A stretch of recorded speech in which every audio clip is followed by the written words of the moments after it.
and Indian stocks saw a historic rout, especially the tech sector, which was hit hard by weak earnings. The Nifty Tech Index crashed 10% last week, erasing 5 weeks of gains and triggering a historic rout that analysts warn is far from over.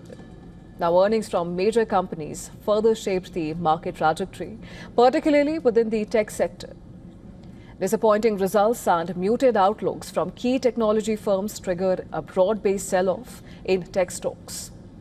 The Nifty Tech Index wiped out 2.5 lakh crore rupees, or $26.6 billion in market value this past week.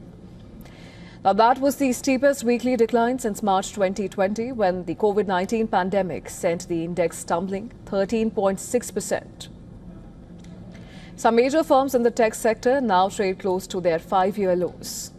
Domestic stocks began the week on a positive note, but benchmarks saw sharp declines amid a mix of global and domestic pressures midweek onwards. By the end of the week, the Sensex tumbled below 77,000 points, while the Nifty 50 slipped below the 23,900 mark. Early optimism faded quickly as rising crude oil prices and persistent foreign institutional investor outflows, they weighed heavily on market momentum.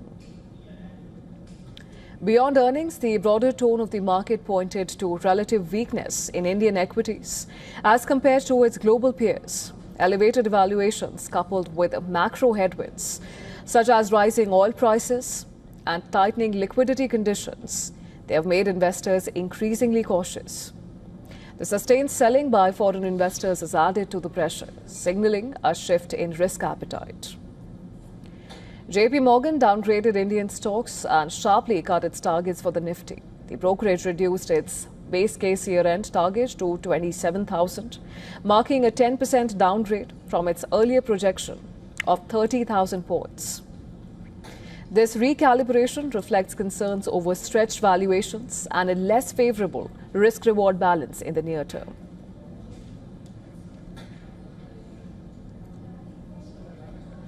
Earlier, we were joined by Mithali Nikore, who is an economist and founder of Nikore Associates, and this is what she had to say about the recent uncertainties in the Indian markets. That markets will react a bit negatively because at this point in time, there are too many global cues that are going against the Indian markets. What we are starting to see is that, of course, in the larger picture of the war and the uncertainties in the global markets, emerging economies are being downgraded, not only India.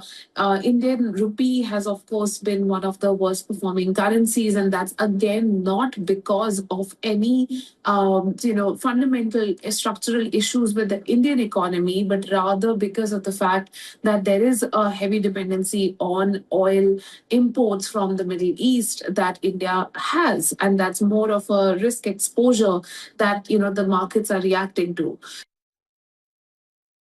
For retail investors, it's a tough time. There's no other way of saying it because, today there is a war. Tomorrow, yesterday there were tariffs. Today there is a war. Tomorrow we don't know what's coming.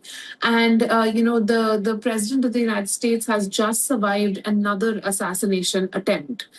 So the kind of, volatility and uncertainty on the economic side and on the policy side is deeply impacting, equity markets. So at this point in time, I think for retail investors, the only choice is to look at a longer term horizon.